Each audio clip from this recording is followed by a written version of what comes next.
The UH-60 Black Hawk helicopter shuddered violently as it banked hard over the dense jungle canopy, its rotors carving through the humid air at 180 feet. Inside the cramped cargo bay, Staff Sergeant Josie Flores triple-checked her HK-416 assault rifle, her gloved fingers instinctively tracing the familiar contours of the weapon that had become an extension of her body over 4 brutal years in Special Forces. 90 seconds! The crew chief bellowed over the deafening rotor noise, his hand signals emphatic against the wind whipping through the open doors. Josie adjusted her night vision goggles, settled her helmet more firmly, and moved toward the starboard door where the fast rope hung coiled and ready. The jungle below stretched endlessly in every direction, a dark green nightmare of triple canopy forest, broken only by occasional clearings and the silver thread of a river catching the dying afternoon light. Somewhere down there, in that hostile territory crawling with insurgent forces, an American CIA officer was running for his life with a laptop full of intelligence that could reshape the entire war. The enemy knew it too, which is why they'd thrown every available fighter into the hunt. The mission brief had been brutally simple: fast rope insertion, locate the operative, secure the intelligence, extract before nightfall. 5 operators, 70 square kilometers of enemy-controlled jungle, and maybe 4 hours of daylight left. Simple on paper, suicide in reality. 30 seconds! Josie gripped the rope, her HK-416 slung tight across her chest, adrenaline beginning to override the pre-combat calm. Around her, the other 4 members of her team made final checks. Master Sergeant Alex Rivera, their team leader, caught her eye and nodded once. The silent communication of operators who'd worked together long enough that words became redundant. The helicopter flared hard, nose pulling up, the pilot fighting the aircraft into position over their insertion point. Through her NVGs, Josie could see the landing zone, a postage stamp clearing surrounded by jungle so thick it looked solid from above. Go, go, go! But before we show you what happens when a 5-person Special Forces team drops into hell with orders to bring back 1 man and the intelligence that could win a war, drop a comment telling us where in the world you're watching from. Because what's about to unfold in this jungle will demonstrate exactly why Special Forces operators train for the impossible, and why Josie Flores is about to have the most intense 12 hours of her military career. Josie didn't hesitate. The instant the crew chief gave the signal, she grabbed the thick nylon rope and stepped into empty air. The ground rushed up to meet her through 80 feet of nothing, rope burning through her gloves despite the controlled descent, her HK-416 bouncing against her plate carrier with each twist of the rope. She hit the ground in a tactical crouch, weapon immediately coming up to cover her designated sector, east, where the jungle pressed thickest against the clearing. 3 seconds later, Master Sergeant Rivera landed beside her with barely a sound, his own HK-416 already tracking potential threats to the north. Then came Staff Sergeant Michael Tech Lawson, their communications specialist, followed by Sergeant First Class Maria Santos, their weapons expert, and finally Staff Sergeant Jason Doc Williams, their combat medic. The Black Hawk was already climbing away, its rotor wash flattening the elephant grass before the sound faded into the jungle's oppressive silence. Within 30 seconds, they were alone in enemy territory with nothing but their training, their weapons, and each other. Rally Point Alpha, Rivera's voice came through their encrypted comms, barely above a whisper. Standard dispersion. Flores, you're on point. Santos, rear security. Move! Josie pushed forward into the jungle, her HK-416 an extension of her body after countless missions. The German-engineered rifle was perfect for this environment, compact enough to maneuver through dense vegetation, reliable enough to function in the worst conditions, accurate enough to make shots that mattered. She'd personally zeroed this weapon before deployment, knew exactly where every round would impact out to 400 meters. They moved in tactical column, 7 meters between each operator, weapons covering overlapping sectors, every sense dialed to maximum. This was Indian country, territory controlled by a well-organized insurgent force that had been operating here for years, knew every trail and ambush point, and had already demonstrated their willingness to kill Americans. Tech, status on our package? Rivera asked quietly. Lawson, monitoring the encrypted beacon that their CIA operative was supposed to be carrying, checked his specialized receiver. "Signal's active, Sergeant, bearing northeast, 1.8 kilometers. But it's stationary, been in the same position for the last 30 minutes. "Could be hiding," Santos suggested from her rear security position, her voice professionally calm despite the implication that their target might already be captured or dead. "Or setting up an ambush," Josie countered, scanning the jungle ahead with professional paranoia. "We won't know until we get eyes on." They pushed deeper into the jungle, navigating terrain that seemed designed to kill soldiers. Roots hidden under leaf litter waited to trip the unwary, mud sucked at boots with every step, thorned vines caught on equipment and uniforms. The canopy overhead was so dense that even in afternoon, the jungle floor existed in perpetual twilight. Josie read the environment like a language she'd learned to speak fluently. The way certain plants grew indicated water sources. The absence of birds suggested recent human activity. The subtle trails through undergrowth revealed where animals, or people, moved regularly. Her HK-416 tracked with her eyes, muzzle following her line of sight with practiced synchronization. 30 rounds in the magazine, 1 in the chamber, 6 more magazines in her kit. 210 rounds total. "Hold!" Josie whispered, her fist coming up in the tactical signal for stop. The team froze instantly, each operator dropping into firing positions, creating a defensive perimeter with overlapping fields of fire. Josie had spotted something, a piece of fabric caught on a branch about 15 meters ahead, light tan, like the color of civilian clothes that someone trying to blend into rural areas might wear. "Eyes on possible evidence," she reported quietly. "Fabric on vegetation, bearing northeast, 15 meters. "Flores, Santos, check it out," Rivera ordered. "Everyone else maintains security." Josie moved forward with Santos providing overwatch, both of them maintaining tactical spacing and weapons discipline. As she got closer, the fabric resolved into definitely being from Western-style clothing, a piece of khaki shirt, torn and caught on thorns. "Fresh," Santos observed. "No weathering. Still has that manufactured smell. Within the last few hours." "Blood," Josie noted, indicating dark stains on the tan fabric. "Not much, but whoever this came from is injured." "Trail continues northeast," Santos said, pointing to disturbed vegetation and partial boot prints. Western-style boots, not the cheap sandals the local insurgents typically wore. Moving fast, not being careful about noise discipline. "Because he was running scared," Josie finished. She keyed her comms. "Sergeant, our operative definitely came through here within the last few hours. He's injured but mobile, moving fast toward his last known position, not maintaining operational security." They pushed on, following the trail their CIA operative had left. Josie didn't like how obvious it was. Broken branches at shoulder height, scuffed earth, disturbed leaf litter that practically screamed, "Someone came through here." Either the operative was too panicked or too injured to care about tradecraft, or he'd been in such a hurry that stealth became impossible. The jungle pressed in from all sides, every shadow potentially hiding an enemy fighter, every sound potentially the prelude to an ambush. Josie's finger rested lightly on her trigger guard, not on the trigger itself, not yet, but ready to transition in a fraction of a second if threat materialized.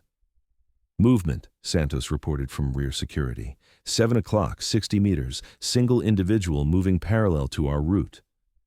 Everyone froze again, weapons pivoting toward the indicated direction. Through her magnified optic, Josie strained to pick out details in the jungle gloom. There, a figure moving with deliberate caution through the undergrowth, AK-47 variant rifle held at low ready, olive drab uniform that marked him as insurgent force. "I've got him," Josie confirmed, her crosshairs settling on the fighter's center mass. "Single hostile, armed with AK pattern rifle, moving west to east, appears to be on patrol." "Search pattern," Rivera assessed quietly. "Looking for our operative. Nobody fires unless we're compromised. We can't afford to announce our presence." The insurgent continued his patrol, weapon up, clearly searching for something, but he hadn't detected them yet. The team's camouflage and noise discipline was keeping them invisible, hidden in plain sight less than 60 meters from an enemy who would kill them without hesitation if he knew they were there. Josie tracked him through her optic, finger now touching her trigger lightly, safety selector on fire, breathing controlled. At this range, with this weapon, she could drop him before his nervous system could process what was happening. The insurgent moved through their observation area, paused once to examine something on the ground, then continued westward on his patrol pattern, eventually disappearing into the dense vegetation. "Clear," Santos reported after 30 seconds. "Where there's one patrol, there's more," Doc Williams said. "They're running systematic search patterns." "Then we need to move faster than they can search," Rivera decided. "Flores, increase pace." Josie picked up speed, still maintaining tactical discipline, but sacrificing some stealth for velocity. The operative's trail was becoming more erratic now, suggesting either increasing injury or mounting panic. She saw places where he'd fallen, handprints in mud where he'd pushed himself up, more blood on leaves and bark, signs of someone reaching the limits of physical endurance. "Tech, how's our beacon signal?" Rivera asked. "Stronger," Lawson confirmed.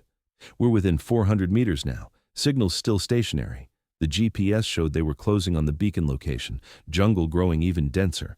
The canopy overhead blocked almost all sunlight now, giving the environment a twilight quality that made their NVGs almost necessary despite it being mid-afternoon." That's when Josie heard them. Voices speaking in the local dialect, multiple sources, coming from directly ahead, maybe 75 meters.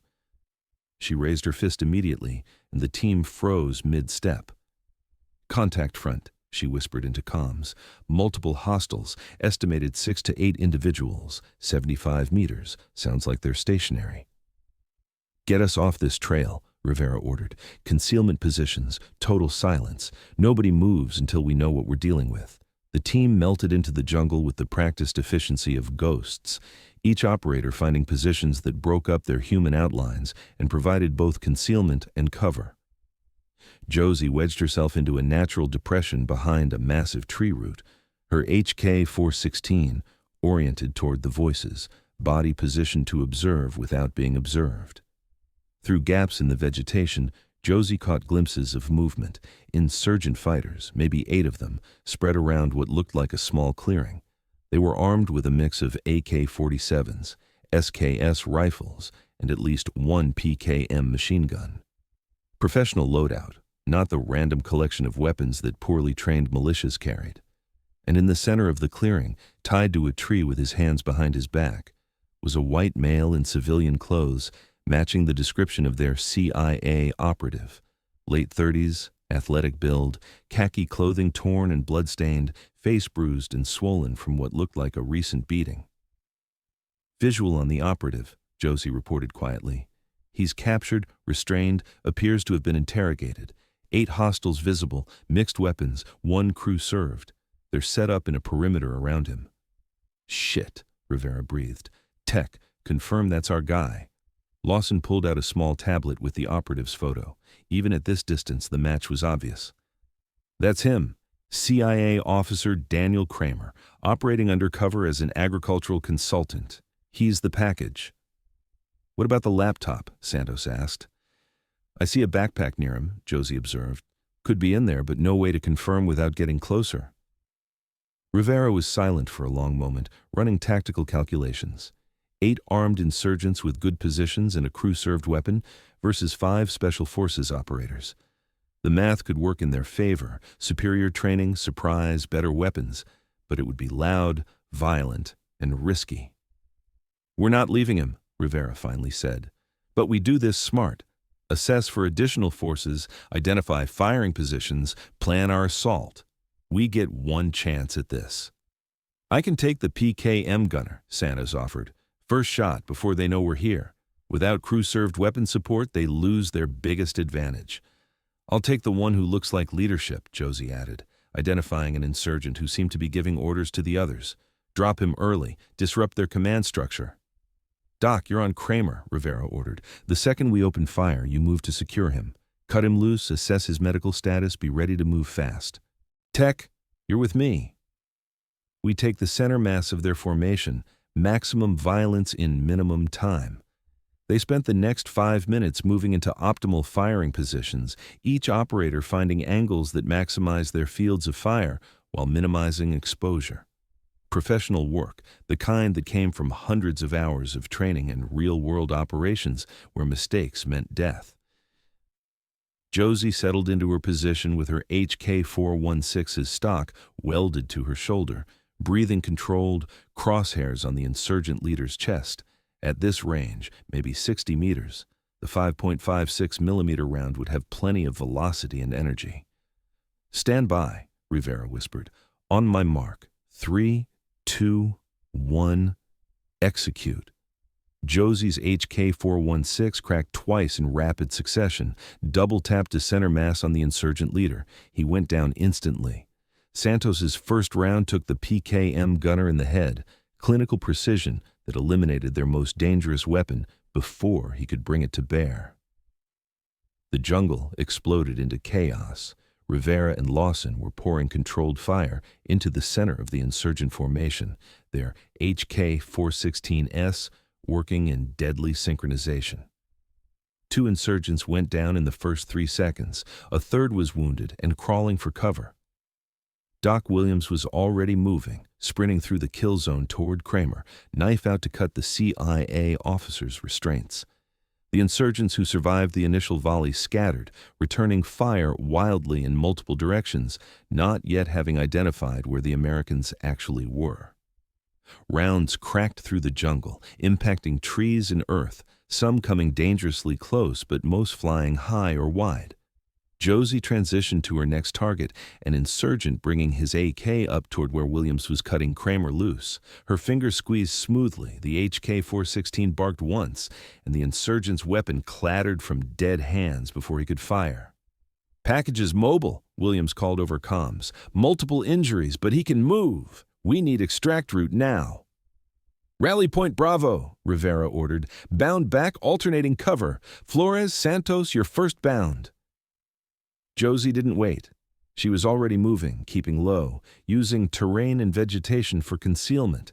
Her HK-416 up and ready to engage any target that presented itself.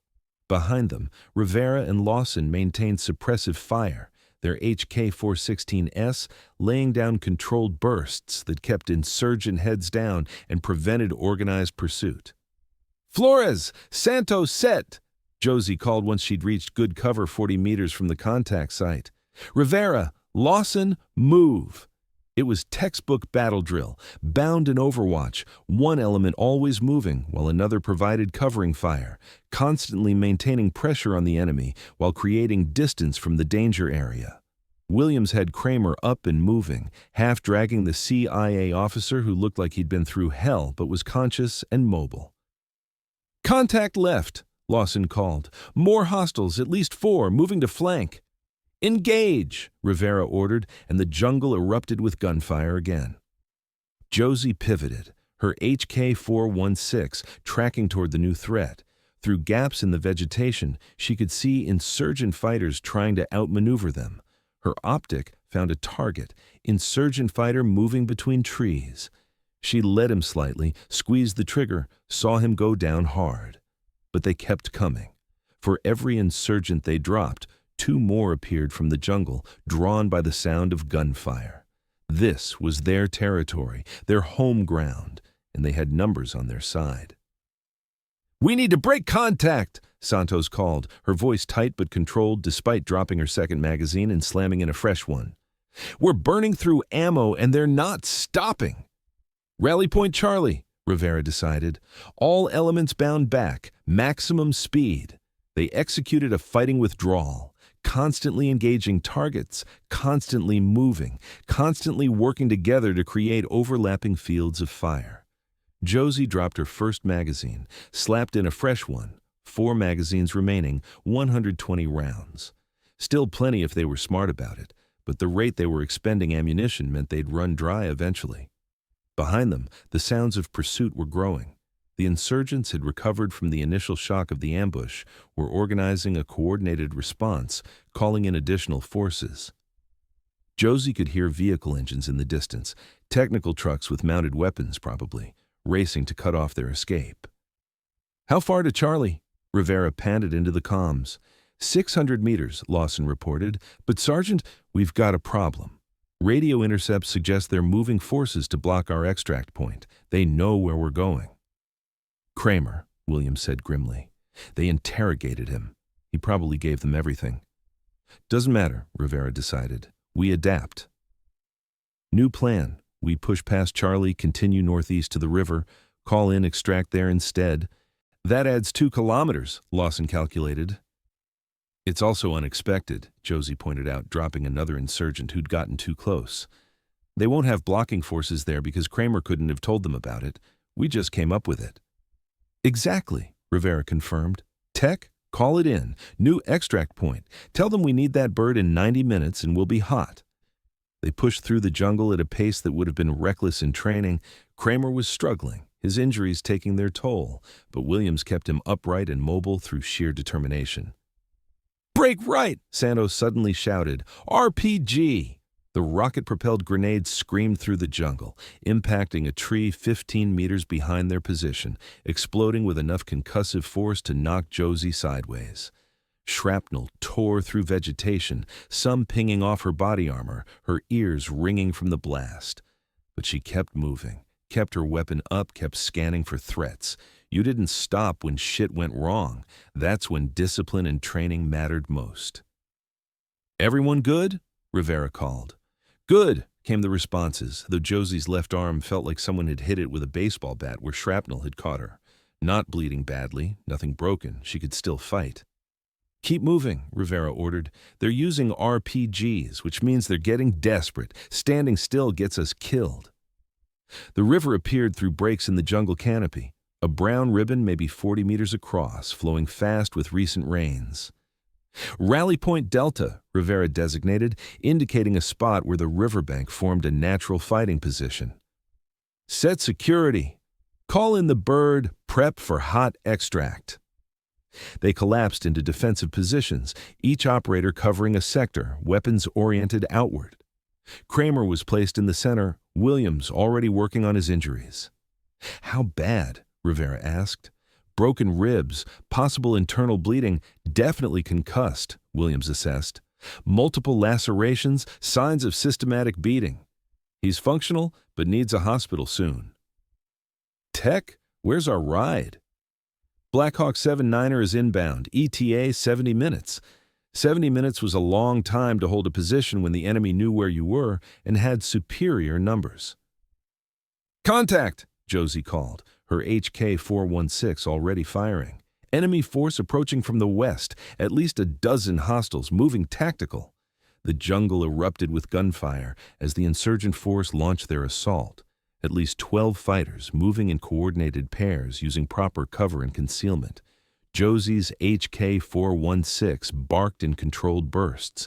Her first target went down clutching his chest. Her second target dove for cover, forcing her to shift fire to a third trying to flank their position. RPG! Santos screamed. The rockets screamed over their position, missing by maybe 10 meters, impacting the river behind them with a massive geyser of water. Suppress that RPG gunner, Rivera ordered. Josie spotted the RPG team reloading behind a fallen log about 70 meters out. Long shot through jungle vegetation, but doable. She steadied her breathing, put her crosshairs on the loader's visible shoulder, squeezed. The HK-416 cracked once. The loader jerked, dropped the rocket, fell sideways. The gunner scrambled to recover it, giving Josie time for a second shot. This one caught him in the side, putting him down permanently.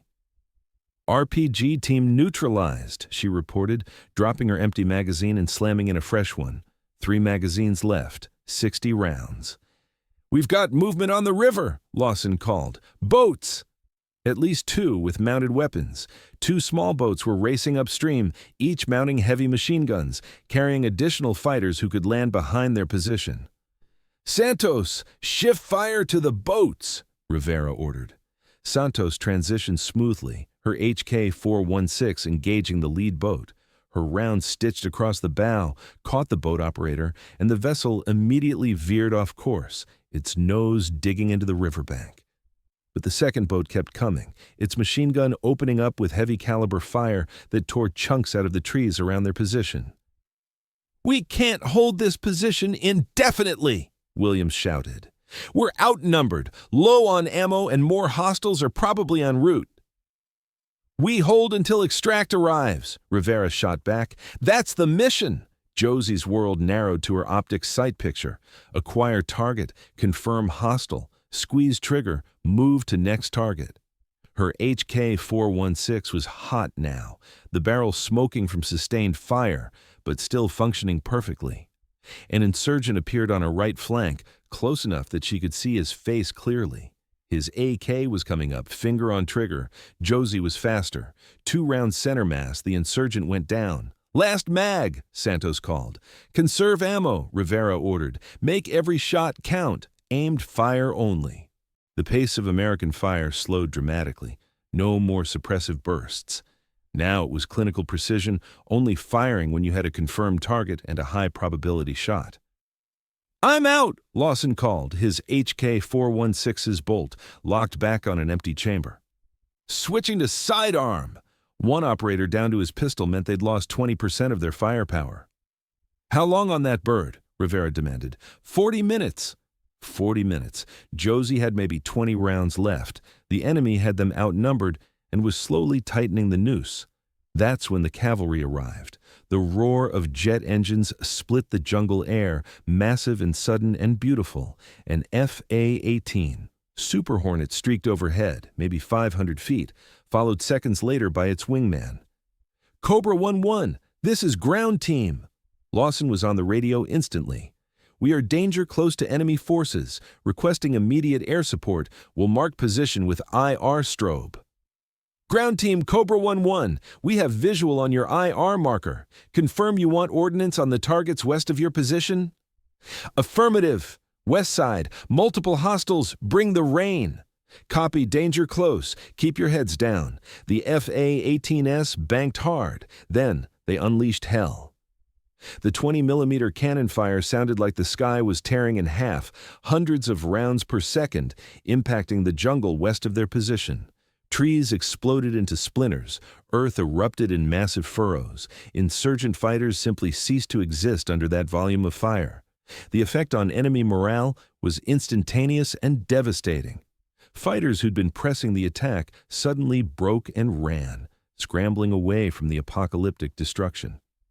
"Shift fire to the boat," Rivera ordered, and Santos immediately engaged the second riverboat. Her rounds caught the boat operator, and this one veered off course and ran aground. The FA-18S made another pass, this time with rockets that impacted along the tree line. The jungle fell abruptly silent except for the fading roar of jet engines. "Ground team, Cobra 1-1. That's Winchester on ordnance. Will remain on station for show of force until your extract arrives." "Cobra 1-1. Ground team, you are a beautiful human being. Thanks for the save." "Sound off," Rivera ordered. "Anyone hit?" "Flores good. Santos good. Lawson good. Williams good. Kramer's stable, ready for extract." "Outstanding. Stay sharp. Tech, ETA on our ride. 25 minutes. The sound of helicopter rotors in the distance brought everyone's attention back. The Black Hawk was approaching, flying low and fast. "Prep for extract," Rivera ordered. "Flores, Santos, you're first on the bird with Kramer. Lawson, Williams, and I will provide security until everyone's loaded." The Black Hawk flared over the river, rotor wash whipping up spray, then pivoted to put its open door facing their position.